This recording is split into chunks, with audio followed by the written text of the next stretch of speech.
It is a branch of medicine that deal with children who have 0 to 18 year of age.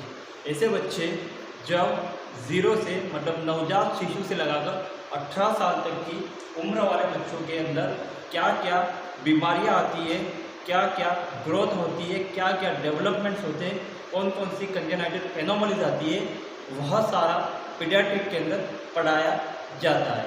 अपन चालू करेंगे paediatric आज से introduction.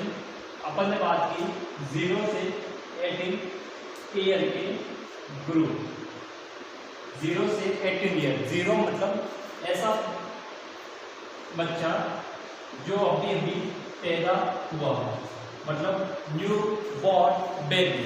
अपन चालू करेंगे न्यू बॉर्न बेबी से। न्यू बॉर्न बेबी का मतलब क्या होता है? ऐसा बच्चा जो तुरंत ही डिलीवर हुआ हो। यहाँ से चालू करेंगे अपन।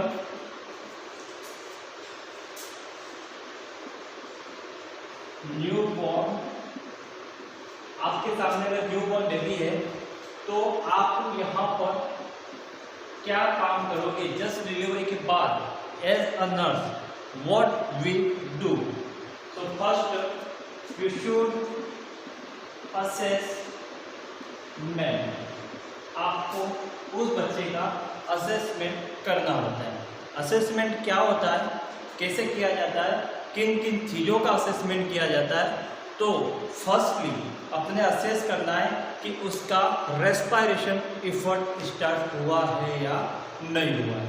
यह अपन चालू करेंगे असेसमेंट के अंदर। असेसमेंट के अंदर अपने को कोड ऑफ साइन देखने हैं। किसके कोड ऑफ साइन देखने हैं? Respiratory distress syndrome, RDS, respiratory distress syndrome तो नहीं है, पेशेंट रेस्पायरेशन नॉर्मल ले रहा है या नहीं ले रहा है, वह अपन इसके कोड ऑफ साइन असेस करेंगे। कौन कौन से साइन आते हैं इसके अंदर, कौन कौन से साइन को असेस किया जाता है यहाँ पर। तो फर्स्टली अपन असेस करेंगे यहाँ पर nasal flaring. Nasal flaring, code of sign, किसके साइन है? यह RDS के कोड ऑफ साइन है, जिसके अंदर पहला आता है नेजल फ्लेरिंग, सेकेंड आता है इंटरकोस्टल रिट्रैक्शन।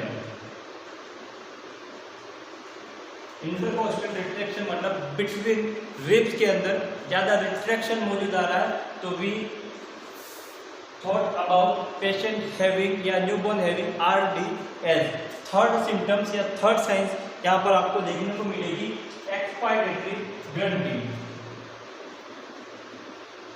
एक्सपायरेटरी ग्रंथि, यहाँ पर आपको चौथा कोड ऑफ साइन के अंदर यहाँ पर देखने को मिलेगा पेशेंट हैविंग ट्रैकिनिया। पांचवा आपको नजर आ सकता है साइनोसिस। यह आपको शुरुआती बर्थ के बाद असेस करना है। किसको असेस करना है? पेशेंट किसी तरह की रेस्पायरेटरी डिफिकल्टीज के अंदर आ रहा है या नहीं आ रहा, आपको असेस करना है।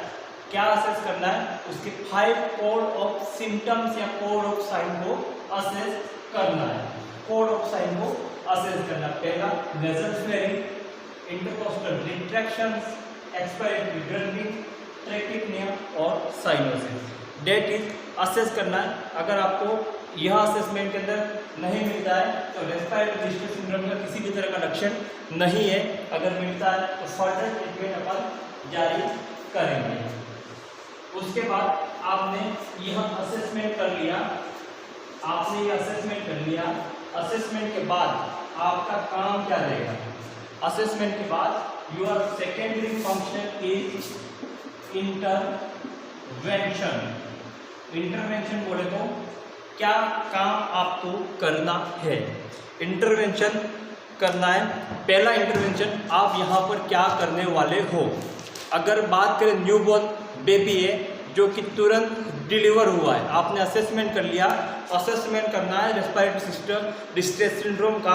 Then you should perform suctioning, मतलब पहला इंटरवेंशन आपका जाएगा यहाँ पर सक्शनिंग का। Always should suctioning. सक्शनिंग क्या होता है? सक्शनिंग, सक्शनिंग मतलब वह बच्चा गर्भाशय के अंदर से बाहर के एनवायरनमेंट के अंदर, तो गर्भाशय के अंदर वो एमनियोटिक फ्लूइड के अंदर रहता है। एमनियोटिक फ्लूइड के अंदर वह सारा फ्लूइड उसके माउथ के अंदर, उसके नोज के अंदर वहाँ पर रह जाता है। तो अपने को उसके सक्शनिंग करनी है। सक्शनिंग करनी है तो माउथ की और नोज की दो चीज़ आती है। दोनों कॉम्पिटिशन एग्जाम्स के अंदर पूछा जाता है कि आपको सक्शनिंग पहले कहाँ, कौन सी कैविटी के अंदर करनी है, ओरल कैविटी के अंदर करनी है या फिर नेजल कैविटी के अंदर करनी है। तो फर्स्ट अपने को माउथ के अंदर सक्शनिंग करनी है, सेकंड नोज के अंदर आपको सक्शनिंग करनी है। मतलब फर्स्ट ओरल कैविटी के अंदर आपको सक्शनिंग करनी है, देन नेजल कैविटी के अंदर सक्शन करनी है। क्यों ऐसा?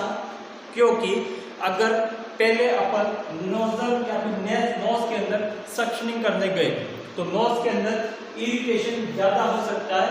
तो क्या होगा, ये माउथ वाला सारा का सारा फ्लूइड वो एस्पिरेशन कर जाएगा और समस्या हो सकती है फर्दर न्यूमोनिया, एस्पिरेशन न्यूमोनिया भी कंडीशन डेवलप हो सकती है। इसीलिए we start first mouth then oral nose. आई बात समझ में? अगर अपन बात करें सक्शन की तो सक्शन प्रेशर कितना होना चाहिए? अगर बात करें एक नॉर्मल बॉर्न बेबी है जो एक टर्म के अंदर पैदा हुआ, मतलब 36 वीक के बाद पैदा हुआ, 36 वीक के अंदर पैदा हुआ है, जिसका वजन 2500 ग्राम और उससे ज़्यादा है, तो मतलब ये अपना बच्चा नॉर्मल कंडीशन में, अगर नॉर्मल न्यूबॉर्न हो तो सक्शन प्रेशर क्या होना चाहिए? सक्शन प्रेशर क्या होना चाहिए? तो यहाँ पर बात करते हैं, अगर नॉर्मल न्यू बॉर्न है तो 60 से 80 mm of Hg, that is your suction pressure for a normal baby boy or newborn. If a newborn have preterm, अगर बच्चा 37 वीक के पहले पैदा हो गया है या उसका वजन 2500 ग्राम से कम आ रहा है, एलबीडब्ल्यू की कंडीशन में हो, या फिर वह बच्चा प्री मैच्योरिटी में पैदा हुआ हो, तो आपका सक्शन प्रेशर क्या होना चाहिए?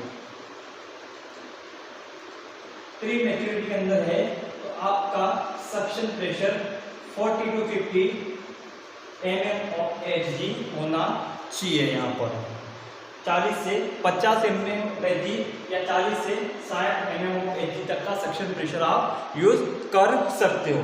अगर ये बात करें न्यूबॉर्न की, प्री मैच्योर न्यूबॉर्न की, अगर अपन यहाँ पर देख रहे थे एडल्ट के अंदर कितना सक्शन प्रेशर होना चाहिए? कितना होना चाहिए? 80 से 120, 80 to 120 mm of Hg। यह नॉर्मल सक्शन प्रेशर एक आमतौर पर नए बच्चे के अंदर, एक प्रीमेच्योर बच्चे के अंदर और एक एडल्ट के अंदर। दैट इज योर डाटा जो कि आपका क्वेश्चन के अंदर पूछा गया था लास्ट टाइम, प्रीमेच्योर के अंदर क्वेश्चन आया था कितना होना चाहिए? 60 से 40 आपका होना चाहिए। ठीक है।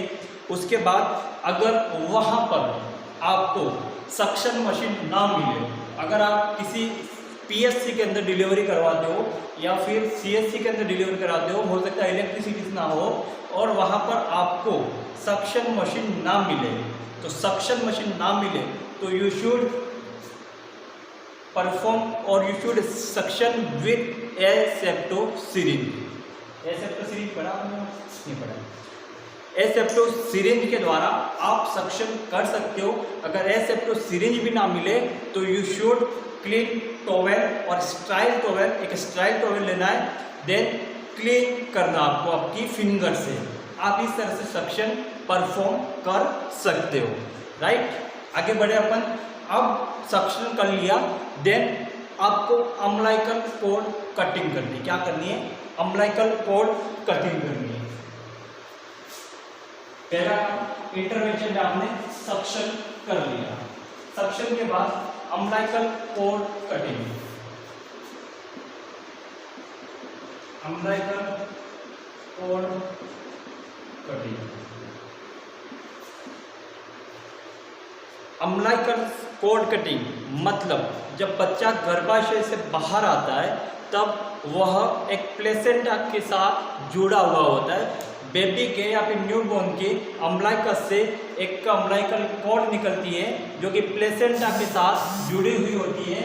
ठीक है, ये आपका नॉर्मल न्यूबॉर्न है, ये प्लेसेंटा है, इससे आपकी एक अम्बिलिकल कॉर्ड जुड़ी हुई होती है।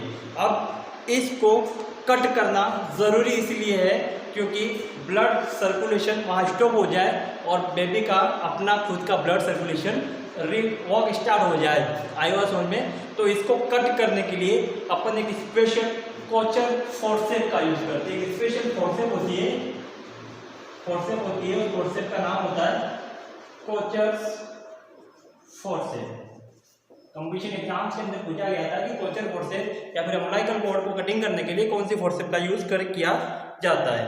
ठीक है, एंड वन सर्जिकल ब्लेड और सीजर। ठीक है, सीजर से अपन कर सकते हैं, फोर्सेप से दोनों की साइड यहाँ पर क्लैंप कर देना है। ठीक है, कितने सेंटीमीटर पे क्लैंप करना है यहाँ पर अपन देखेंगे।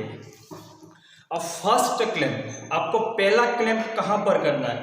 At the distance of 2 to 5 centimetre from the newborn. Newborn के 2 to 5 सेंटीमीटर, कितने सेंटीमीटर पे? 2.5 सेंटीमीटर पे आपको पहला क्लैंप करना है। ये बेबी है, बेबी से सपोज करो ये 2.5 सेंटीमीटर आ गया, यहाँ पर आपने पहला क्लैंप कर दिया। दूसरा क्लैंप कहाँ पर करना है? 5 centimetre from the newborn, 2.5 centimetre पे पहला क्लैंप, फिर बच्चे से 5 सेंटीमीटर पर दूसरा क्लैंप आपको करना है। आपने 2 क्लैंप कर दिया और इसके बीच में कितनी जगह बच गई? अब 2.5 सेंटीमीटर, क्योंकि टोटल कितना सेंटीमीटर था? 5 सेंटीमीटर, 2.5 सेंटीमीटर, फिर यहाँ से पूरा 5 सेंटीमीटर, उन दोनों के बीच में स्पेस बच गया 2.5 सेंटीमीटर का। अब जो ये 2.5 सेंटीमीटर बचा इसके बीच में से आपको एक स्ट्राइप ब्लेड से या एक स्ट्राइप सीजर के द्वारा इसको कट करना है। तो लगभग लेंथ की बात करें कि एक अम्बिलिकल कॉर्ड की कटिंग के बाद बेबी से कितनी लेंथ यहाँ पर आ जाती है? कितनी आ जाती है? 2.5 प्लस 2 का 1.2, तो लगभग 3.7 अप्रोक्स 4 सेंटीमीटर इसकी लेंथ यहाँ पर बच जाती है। ठीक है, 3.7 या फिर 3 to 4 सेंटीमीटर यहाँ पर इसकी लेंथ स्टार्ट हो जाती है। अगर बच्चा प्री मैच्योर है, बच्चा कैसा है?